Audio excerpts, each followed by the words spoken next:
Hello friends, how are you all? Today I'm going to discuss research aptitude part 5. So in the previous sessions we have completed part 4. So today I'm going to start some important questions regarding your research aptitude. So the question is, which one of the following is the most essential characteristic of a research worker? आपको बताना है कौन से essential characteristic है एक research worker का. That means जो research scholars होते हैं सबसे क्या important उनका characteristic होता है जो कि research के लिए बहुत important होता है. Sympathy, sympathy, patience, open mindedness या फिर इमोशनल कंट्रोल. देखिए रिसर्च वर्क के लिए सबसे इंपॉर्टेंट क्या होता है कि उसके अंदर क्यूरियोसिटी होनी चाहिए, क्योंकि क्यूरियोसिटी होगी इनोवेटिव होगा तो रिसर्च में उसका इंटरेस्ट बना रहेगा. तो क्यूरियोसिटी को अगर हम दूसरी तरह से देखा जाए तो ओपन माइंडेडनेस भी हम कह सकते हैं. That means divergent thinker. Open mindedness is a very important characteristic of research worker. So the answer is open mindedness. Next question, which of the following is not a characteristic of a scientific research? आपको बताना है इसमें से कौन सा characteristic नहीं है किसका, साइंटिफिक रिसर्च का. Objectivity, subjective estimate, no use of hypothesis या फिर सीक्वेंशियल थिंकिंग. देखिए जब आप रिसर्च करते हैं जो भी हमारे स्टेप्स हैं वो हम फॉलो करते हैं, तो कैरेक्टरिस्टिक की बात हम करते हैं कि जो नहीं है वो हमें बताना है. Objectivity is very important. Objectivity का मतलब क्या होता है कि किसी भी क्वेश्चन का एक डेफिनेट आंसर जिसके अंदर क्लोज एंडेड क्वेश्चन की बात अगर हम करते हैं. सब्जेक्टिव एस्टिमेट लगाना बहुत इंपॉर्टेंट है. आपको पता होना चाहिए जो रिसर्च आप करें उसका क्या एक सब्जेक्टिव एस्टिमेट होगा. नो यूज ऑफ हाइपोथेसिस ये पॉसिबल नहीं है, क्योंकि सबसे इंपॉर्टेंट स्टेप्स क्या है हमारे रिसर्च के कि आप अपनी प्रॉब्लम को आइडेंटिफाई करते हैं. उसके बाद आप क्या करते हैं, प्रॉब्लम को फॉर्मुलेट करते हैं, आइडेंटिफाई करते हैं, हाइपोथेसिस बनाते हैं, डाटा कलेक्ट करते हैं. तो बिना हाइपोथेसिस के साइंटिफिक रिसर्च का कोई कैरेक्टरिस्टिक हो ही नहीं सकता. तो अगर नॉट की बात हम करते हैं तो जो इन्होंने लिखा है नो यूज ऑफ हाइपोथेसिस ये पॉसिबल ही नहीं है, क्योंकि use of hypothesis is a very important characteristic of scientific research. Sequential, क्योंकि हमारी जो रिसर्च होती है वो बहुत स्ट्रक्चर्ड होती है. तो sequential thinking is very important. इन्होंने यहाँ नो लिख दिया, इसका आपका थर्ड स्टेटमेंट गलत हो जाता है. तो आंसर हो जाएगा हमारा third. So the next is match of the following. आपको मैच दिए हुए हैं, मैच बताना है. रिसर्च फॉर एनालिसिस क्या है? Research for solution by the user, research for theory construction. आपको इसके साथ मैच करना है कौन सा बेस्ट होगा. तो अगर हम रिसर्च फॉर एनालिसिस की बात करें तो दैट मीन्स कहीं ना कहीं इवेलुएट कर रहे हैं, एनालिसिस कर रहे हैं. तो ये आपका जाएगा इवेल्युएशन रिसर्च के साथ. तो द नेक्स्ट आता है हमारा research for solution by the user. That means research हो रही है और सॉल्यूशन किसको चाहिए, यूजर को चाहिए. दैट मीन्स कहीं ना कहीं इमीडिएट एप्लीकेशन की बात की जा रही है, इमीडिएट सॉल्यूशन की बात की जा रही है. So this is called action research. Research for theory construction, जहां पर आप थ्योरी बिल्ड कर रहे हैं, तो वो क्या कौन सा होगा हमारा, fundamental research. And the last one क्या बचा आपके पास, match the following applied research. Applied research क्या होता है, जहाँ पे प्रैक्टिकल एप्लीकेशन देखी जाती है. तो इस बेसिस पे आपका क्या आंसर होता है, 3, 4, 1. सो नेक्स्ट आ गया एनालिसिस के लिए evaluation research, solution by the user के लिए हमारी action research, and the theory construction के हमारी fundamental research. So the next question is the primary purpose of fundamental research is to. Primary purpose क्या है हमारी फंडामेंटल रिसर्च का. Fundamental research का मतलब क्या होता है, प्योर, जिसे हम प्योर रिसर्च भी बोलते हैं, बेसिक रिसर्च भी बोलते हैं. फंडामेंटल रिसर्च जहां पे आप अपनी नॉलेज को एक्सपेंड करते हैं, एक्सटेंड करते हैं.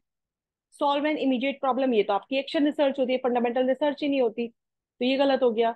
Extend existing body of knowledge, जब आप अपनी नॉलेज को बढ़ा रहे हैं, एक्सटेंड कर रहे हैं, तो ये हमारी फंडामेंटल रिसर्च का प्राइमरी पर्पज होता है. Study the problem of the past, जब आप पास्ट पे स्टडी करते हो तो ये आपकी कौन सी रिसर्च होती है, historical research. Solve a problem for providing information for decision making, जहां पे आपको डिसीजन लेना है, प्रैक्टिकल एप्लीकेशन की बात जहां की जा रही है, तो वहां आप क्या करते हैं, अप्लाइड रिसर्च. तो अगर हम फंडामेंटल रिसर्च की बात करते हैं प्राइमरी पर्पस की, तो second option is the correct answer.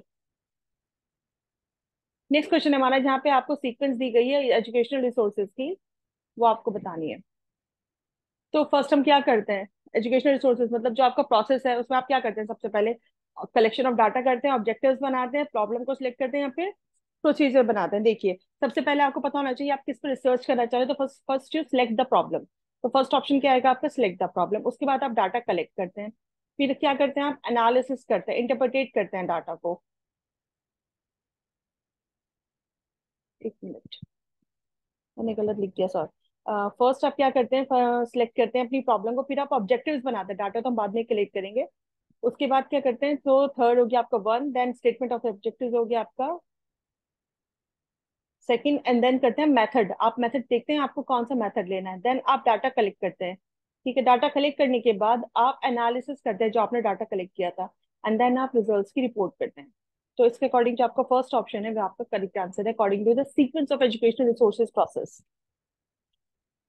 Next question हमारा, the quality of research is judged by, जो आपकी क्वालिटी है रिसर्च की वो किसके थ्रू जज की जाती है? रेलेवेंस के बेसिस पे, मेथोडोलॉजी आपने क्या यूज की अपनी रिसर्च में, आपकी रिसर्च की डेप्थ क्या है, या रिसर्चर का एक्सपीरियंस क्या है?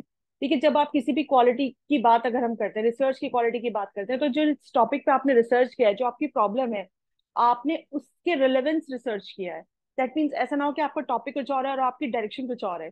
तो रिलेवेंसी बहुत इंपॉर्टेंट है हमारे रिसर्च में। अगर हम क्वालिटी की बात करें तो वही रिजल्ट आपने निकाले जो आपकी प्रॉब्लम है। तो the first option is your correct answer. Next question है हमारा, which one of the following statement is most correct about the difference between applied and action research? तो first of all you have to know what is applied and what is action research. Action research, जब आप एक immediate problem को solve करने के लिए आप कोई भी एक्शन ले रहे हैं, तो immediate solution of any problem, तो एक्शन रिसर्च। अप्लाइड रिसर्च, आप अपनी रिसर्च को किस प्रैक्टिकली एप्लीकेट करके देख रहे हैं, प्रैक्टिकल प्रॉब्लम को सॉल्व करने के लिए आप यूज करें, तो this is called applied research. तो देख लेते हैं हमारा ऑप्शन कौन सा बेस्ट है इसमें। While applied research adds to an organized body of scientific knowledge, action research does not do that. नहीं, ये गलत है। While the findings of applied research has practical implications for educational practice, बिल्कुल ठीक है। Action research is not concerned with that, ऐसा नहीं है। Immediate solution of the problem की बात अगर हम करते हैं तो वो concern करती है। Applied research and action research both are undertaken to solve immediate practical problem, बिल्कुल ठीक है। In action research, the researcher is the same person as the practitioner who will use the findings of the research. तो third option जो है आपका वो बिल्कुल perfect answer है। The difference between them is that of nomenclature only, otherwise they are the same. नहीं, ये same नहीं होती हैं, ये डिफरेंट होती हैं। दोनों को प्रैक्टिकल एप्लीकेशन के लिए यूज किया जाता है, बट जो आपकी अप्लाइड रिसर्च होती है थोड़ी बड़ी रिसर्च होती है, और एक्शन रिसर्च आप किसी भी छोटी प्रॉब्लम को सॉल्व करने के लिए यूज करते हैं। प्रैक्टिकल एप्लीकेशन की बात अगर हम करते हैं अप्लाइड रिसर्च हो, तो जनरली कोई भी सोशल वेलफेयर के लिए आप कोई भी सिचुएशन ले रहे हैं, या एक बड़ी रिसर्च होती है, लेकिन एक्शन रिसर्च एक बहुत छोटी रिसर्च होती है हमारी।